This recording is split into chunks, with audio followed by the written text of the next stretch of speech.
दोस्तों, कैसे हैं आप सब। आज मैंने लघु बीजाणु जनन और गुरु बीजाणु जनन यानी कि मेगास्पोरोजेनेसिस तक पढ़ लिया था। आज के वीडियो में हम लोग पढ़ेंगे, देखेंगे ओव्यूल यानी बीजाणु कितने प्रकार का होता है। ठीक है, तो वीडियो को शुरू करते हैं बिना टाइम वेस्ट किए हुए। तो पहला है कि ऑर्थोट्रोपस। ऑर्थोट्रोपस में क्या होता है? ओव्यूल। ठीक है, ओव्यूल हमारा क्या होता है? ओव्यूल क्या होता है जानते हैं ना? मान लीजिए कोई पुष्प है, पुष्प के ओवरी में पाया जाता है। ओवरी में क्या पाया जाता है? ओव्यूल में कुछ घुंडीनुमा संरचना होती है। इन्हीं घुंडीनुमा संरचना को हम इस प्रकार से बनाए। ठीक है, तो इन्हीं ओव्यूल में या कितने प्रकार का होता है? तो कुल मिला के 6 प्रकार का होता है। ठीक है, ये होता है ऑर्थोट्रोपस और ये होता है एनाट्रोपस। एनाट्रोपस में कुछ इस प्रकार से होता है। ठीक है, और एक होता है हेमिनाट्रोपस। ठीक है, हेमिनाट्रोपस। और उसके बाद नंबर 4 है कैम्फिलोट्रोपस। ठीक है, कैम्फिलोट्रोपस वो वाला है, ये थोड़ा सा अलग होता है, डिफिकल्ट होता है, लेकिन ये ज्यादातर पाया नहीं जाता, लेकिन कुछ जगह पे देखा गया है। ठीक है, इसलिए इसको भी थोड़ा सा हो गया है। और अगर हम बात करें नंबर 5 की ना, जी हाँ, नंबर 5 की करेंगे एम्फीट्रोपस। एम्फीट्रोपस में कुछ इस प्रकार से होता है। ठीक है, एम्फीट्रोपस में इसका जो ये होता है माइक्रोसाइट, एम्ब्रियोसाइट क्या बोलते हैं, एम्ब्रियोसाइट, तो ये कुछ झुका हुआ होता है। अगर हम इसको बोलते हैं सर्सिनोट्रोपस। सर्सिनोट्रोपस में कुछ इस प्रकार से होता है। ठीक है, तो आप लोग स्क्रीनशॉट लेना चाहें तो ले लीजिए, उसके बाद आगे वीडियो देखते हैं। आगे देखते हैं एक नजर मार लेते हैं कैसे कैसे पूरा वो हुआ था, हम लोगों ने क्या क्या पढ़ा था। मानते हैं कि यह कोई पुष्प है। ठीक है, थोड़ा सा देखिए, बहुत जल्दी देखना है। ये हो गया हमारा वर्टिकल यानी कि स्टिग्मा। ये हो गया स्टाइल और ये हो गया ओवरी। इसी में क्या पाए जाते हैं? ओव्यूल। ये हो गया ओव्यूल।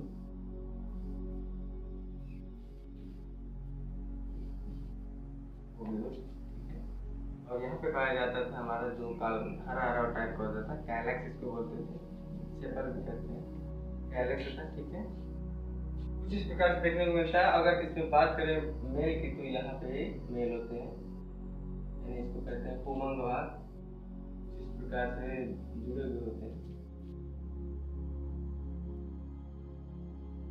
ठीक है, तो अगर हम बात करते हैं पहले वाले, हम देखेंगे ये वाला पोर्शन। ठीक है, इसको बोलते हैं एंथर। ठीक है, एंथर में क्या पाया जाता था बाबू? एंथर में सिर्फ ये पाया जाता था कि पॉलन ग्रेन यानी कि परागकण पाया जाता था। ठीक है, तो एक एंथर में किस प्रकार से क्या बोलते हैं? पॉलन ग्रेन बनता है, उसको थोड़ा सा देख लेते हैं, एक नजर मार लेते हैं। सबसे पहले क्या होता था बाबू? इस एंथर में एक सेल बनती थी जिसको कहते थे हाइपोडर्मल सेल। हाइपोडर्मल सेल कहते थे। अब यह सेल क्या करती थी? आगे चल के 2 भागों में डिवाइडेड होती थी। एक का नाम था पैराइटल सेल।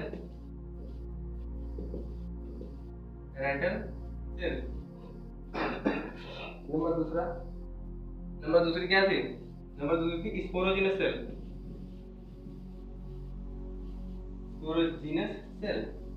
ठीक है, अब यह क्या काम करती थी? पैराइटल सेल क्या काम करती थी? भित्ति का निर्माण करती थी, यानी परत का, लेयर का निर्माण करती थी। लेयर में पहला आता था बाह्य, दूसरा आता था मध्य, नंबर 3 वाला आता था एंड यानी टैपिटम। टैपिटम आता था ना दोस्तों। ये टैपिटम क्या करता है? उस बढ़ते हुए भ्रूण को पोषण प्रदान करने का कार्य करता था। जी हाँ, अब ये क्या काम करता था? स्पोरोजिनस, यह क्या काम करता था? युग्मकों का निर्माण करता था, यानी कि युग्मक बनाता था, यानी कि स्पोर बनाता था। ठीक है, यहाँ तक हुआ था। ये था मेल वाला पार्ट, यानी कि लघु बीजाणु जनन। ठीक है, माइक्रोस्पोरोजेनेसिस। अगर हम बात करें कि फीमेल का भी थोड़ा सा देख लेते हैं।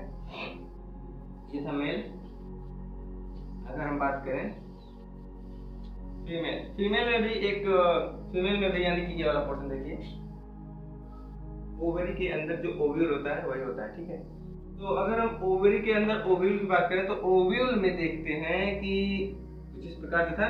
चित्र कल बनवाए थे, मतलब अगले वीडियो में, ठीक है। तो एक परिपक्व ओव्यूल बनने के लिए सर्वप्रथम एक कोशिका होती है। ये कोशिका क्या काम करती है कि आगे चल के एक, इसको बोलते हैं हाइपोडर्मल सेल, हाइपोडर्मल सेल बोलते थे। यह चल के भी आगे दो भाग में डिवाइड होती है, यानी कि माइटोसिस होता था। माइटोसिस होने के पश्चात ये क्या काम करती थी, पहला तो पैराइटल सेल, नंबर दूसरा था क्या, स्पोरोजिनस सेल, स्पोरोजिनस सेल। इसमें मेन रोल इसका होता था स्पोरोजिनस सेल। ये क्या काम करती थी, आगे चल के क्या करती थी, मियोसिस, मियोसिस करने के पश्चात 4 सेल्स का निर्माण होता था, जिसमें से 3 नष्ट हो जाती थी, एक क्रियाशील रह के क्या बनाती थी, आगे चल के स्पोर मदर सेल बनाती थी, एमएमसी, स्पोर मदर सेल, ठीक है। अब यह क्या काम करेगी, माइटोसिस करेगी, माइटोसिस करने के पश्चात दो सेल्स का निर्माण करेगी।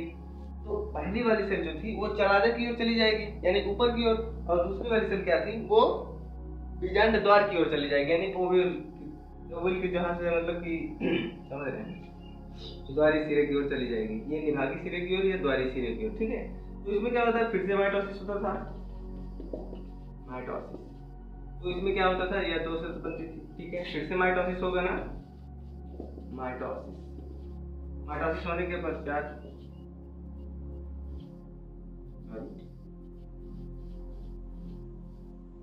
इस रूप में संरचना ले रहे, ये सब एक झिल्ली में बंद रहेंगे बाबू, ठीक है।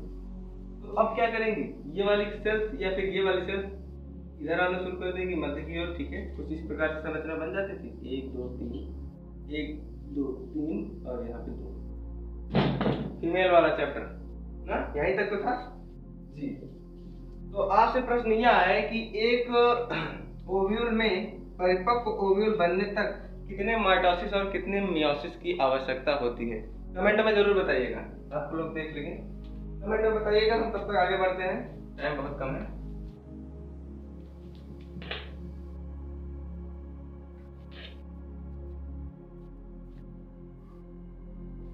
आगे देखते हैं, यहाँ पे मान लीजिए फिर से हम पुष्प का चित्र बना रहे हैं, ठीक है। क्योंकि पुष्प वाला चैप्टर है तो पुष्प को बार बार बनाना पड़ेगा।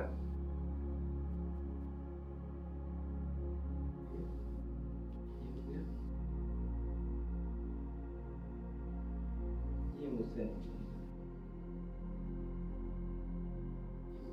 हम दो ही बना रहे हैं।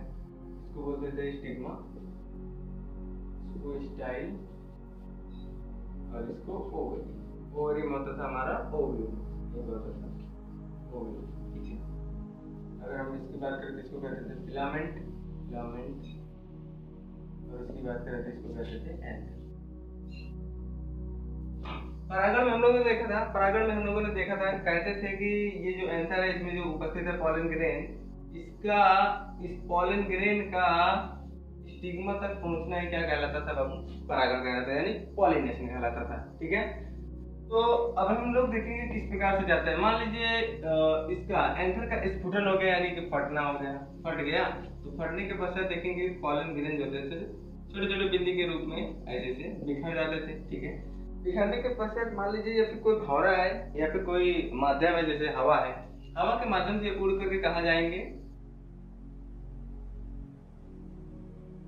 सिर्फ यही नहीं जाएंगे, उसका जिधर की हवा रहेगी उधर ही जाएंगे। लेकिन हम एक आम तौर पे बता रहे हैं, मान लीजिए एक परागकण आ गया, उसके बाद यहाँ पे मकरंद वगैरह था, उसके बाद यहाँ पे फंस गया, ठीक है।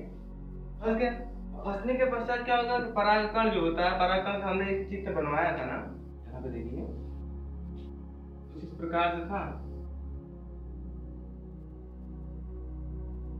इसको बोलते थे जर्मपोर,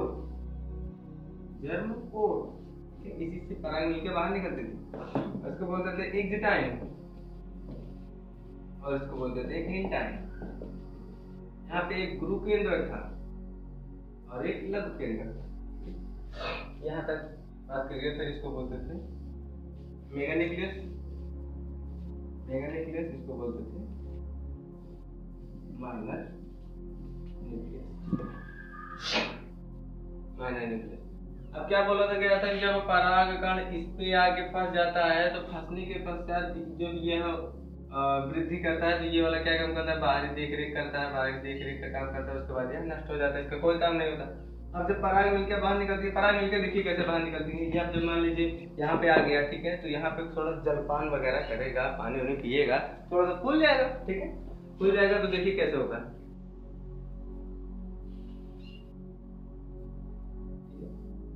हमने बताया था जब जर्मपोर इसीलिए होता है या छिद्र इसीलिए होता है ताकि ये इन टाइम आगे बाहर की ओर निकल सके। देखिए इन टाइम बाहर निकल गई,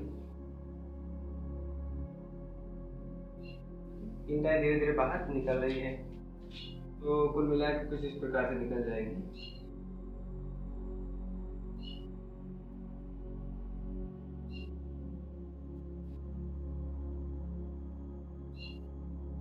इसको बोलते हैं जर्मिनेशन ऑफ पॉलन ग्रेन, ठीक है, जर्मिनेशन ऑफ पॉलन ग्रेन, इसको बोलते थे ट्यूब, फैलोपियन ट्यूब, फैलोपियन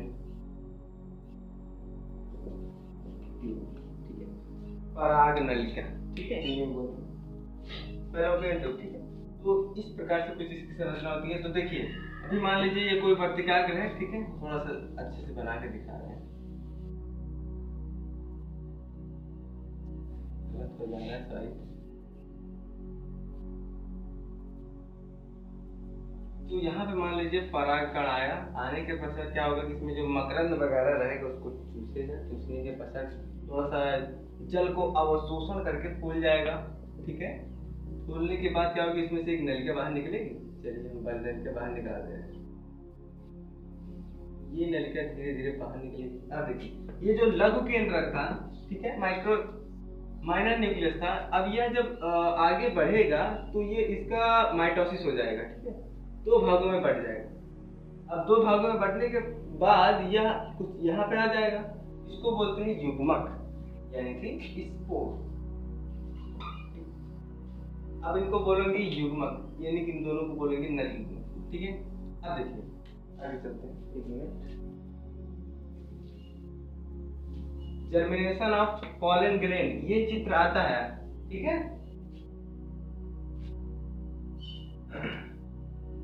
अब देखिए ये जो पराग नलिका है यह तो दो प्रकार से अंदर की ओर आ पाएगी। एक ये जो इनमें विभिन्न प्रकार की जो कोशिकाएं होती हैं इनको चीरते हुए अंदर आ सकती है, ठीक है। और नंबर दूसरा क्या है कि इन कोशिकाओं के बीच में जो स्थान है उस स्थान को टेढ़ मेढ़ करते हुए अंदर आएगी, ठीक है, दो प्रकार से अंदर आती है। अब अंदर आने के बाद यहाँ पे मान लीजिए हम एक ही आपको समझाने के लिए बता रहे हैं, यहाँ पे मान लीजिए क्या है आपका ओव्यूल है, ठीक है। अब ये पराग नलिका धीरे धीरे जब यहाँ से आएगी, ठीक है, आ रही है मान लीजिए, तो अपने साथ में क्या ले रहेगी, नर युग्मक को दोनों, यानी ये दो केंद्रक हैं इनको साथ में लिए रहेगी, ठीक है। अब ये पराग नलिका भी दो प्रकार से प्रवेश करती है, एक या फिर चलाजे को फाड़ते हुए जाए और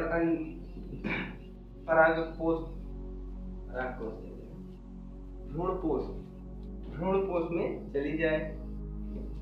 तो ये इधर से ना जाकर के अधिकतर तो इसी से जाती है, द्वारी सिरे से इधर जाती है, नर युग्मक को अपने साथ में लिए रहती है। अब क्या होगा कि हम इसका ही चित्र बना रहे हैं, ठीक है। अब देखिए यहाँ पे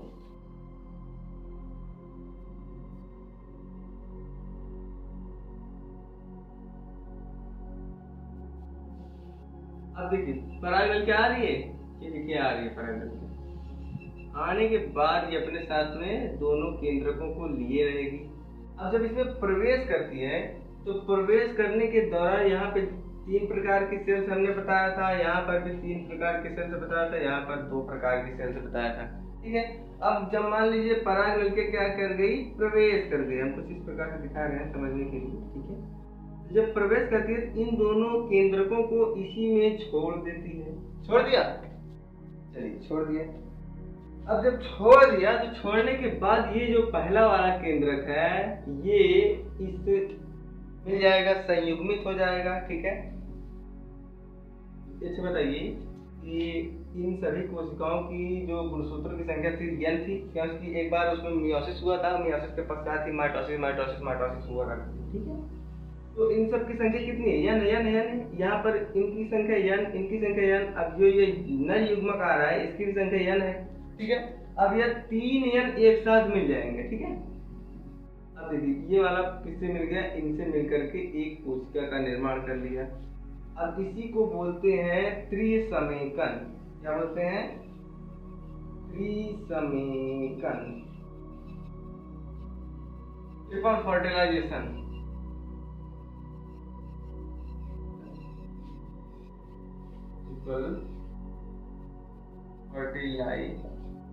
ठीक है, ट्रिपल फर्टिलाइजेशन यहाँ तक हुआ। उसके बाद ये वाला जो पोर्शन है, ये वाला नर युग्मक किसके साथ? अंड कोशिका यानी कि एग सेल से फ्यूज कर जाएगा। जब एग सेल से फ्यूज कर जाएगा तो बन जाएगा जाइगोट, जाइगोट बन जाएगा, ठीक है। अभी हम इसके बारे में थोड़ा सा बताते हैं। अभी आपको इतना ही समझना था किस प्रकार से हमारा ये पराग जर्मिनेट होता है, जर्मिनेट होने के बाद इसमें किस प्रकार से नलिका बाहर निकलती है। अब यह नलिका में क्या होते थे? नर युग्मक होते थे, या नर युग्मक किस प्रकार से ओव्यूल तक लेके जाते थे, ठीक है। यहाँ तक हम लोगों ने देखा। चलिए आगे चलते हैं, इसको थोड़ा सा मिटा लेते हैं, स्क्रीनशॉट लेना चाहे तो। फर्टिलाइजेशन, फर्टिलाइजेशन अभी हमने बताया। देखिए नलिका से यानी कि जो पराग नलिका है, यानी कि जो पराग कण है, पराग कण से इंटाइन आगे की ओर यानी कि अंतःचोल आगे की ओर निकलती है, जिसे हम पराग नलिका बोलते हैं। इसे पराग नलिका, नलिका कहते थे ना, इसको पराग नलिका कहते हैं। इसमें क्या होता था? 2 नर युग्मक होता था, ठीक है। देखिए नलिका से युग्मक यानी स्पोर, एंडोस्पर्म यानी भ्रूणपोष। अब भ्रूणपोष क्या है? तो ये देखिए ओवरी है, यहाँ पे देखिए ओवरी है। ओवरी में क्या लगे रहते थे? ओव्यूल। हम डायरेक्ट ओव्यूल की संरचना बना रहे हैं यार, ओव्यूल की संरचना बना रहे हैं, ठीक है।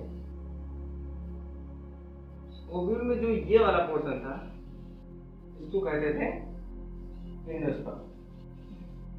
आप लोग ओवरी का चित्र देखेंगे तो उसमें है एंडोस्पर्म। देखिए तो नलिका से युग्मक, दोनों युग्मक यानी कि एंडोस्पर्म यानी भ्रूणपोष में जाते हैं, ठीक है। तो देखिए पहला केंद्रक सेकेंडरी न्यूक्लियस से हमने बताया, जैसे मान लीजिए, फिर से बता दें, चलिए ठीक है बता दें।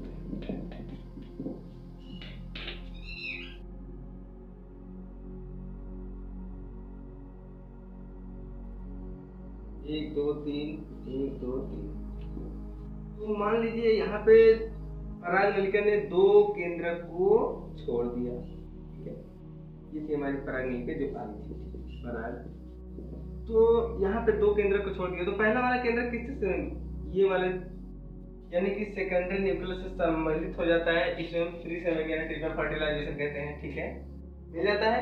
उसके बाद देखिए जबकि दूसरा एग से मिलकर जाइगोट का निर्माण करता है। यहाँ पे हमने बताया था ये बीच वाली सेल क्या होती है? फूल करके कुछ अलग दिखती है, इसको बोलते थे एग सेल।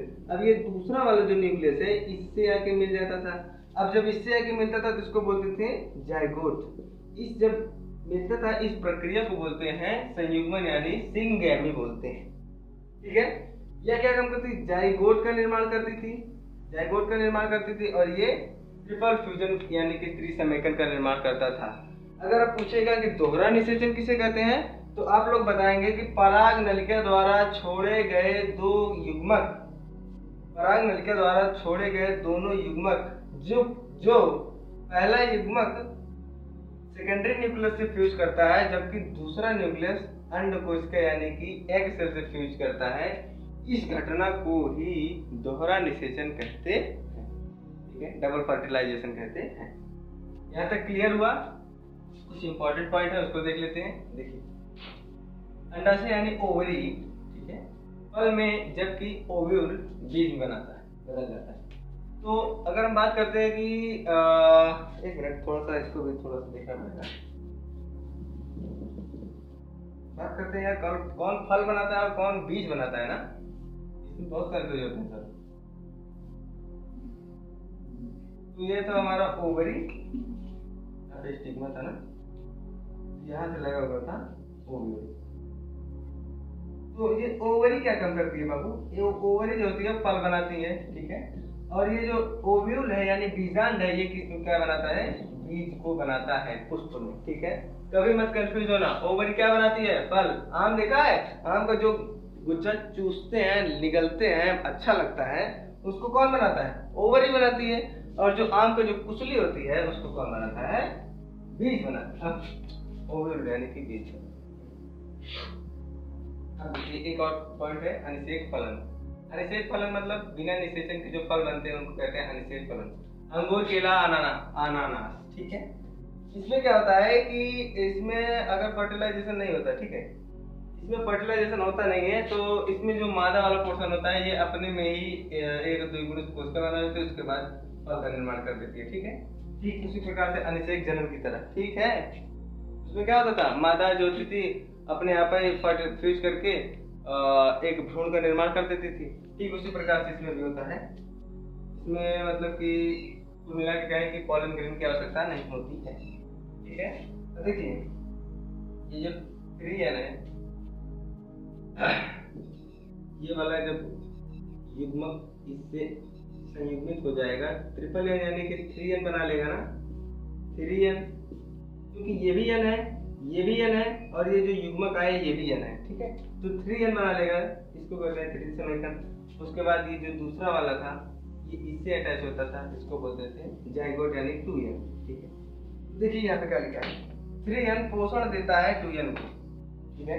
ये जो बीच वाला पोर्शन है, ठीक है, ध्यान से समझिए तभी समझ में आएगा। यहाँ पे देखें, मान लीजिए फ्यूज हो चुका है, फ्यूज होने के बाद कुछ इस प्रकार संरचना बनी है, तो ये जो बीच वाला पोर्शन है किसको पोषण देगा बाबू? अंड कोशिका को, ठीक है। बीज को बनने के लिए कुछ पोषण देगा, ठीक है। यहाँ तक क्लियर हुआ? तो उम्मीद करता हूँ ये भी अध्याय आपको समझ में आया होगा। आज का चैप्टर यहीं पे क्लोज होता है। पार्ट 2 तक हमने पढ़ा दिया है। अगला पार्ट का नाम, चैप्टर का नाम होगा जो होगा, लेकिन अगला चैप्टर हम स्टार्ट करेंगे, ठीक है, अगले वीडियो में। तो ये चैप्टर पूरा समाप्त होगा। उम्मीद होगा कि वीडियो समझ में आया होगा। अगर प्लीज़ वीडियो समझ में नहीं आया तो कमेंट करके हमको बताइए, हम पूरी कोशिश करेंगे समझाने के लिए, ठीक है। धन्यवाद, थैंक यू।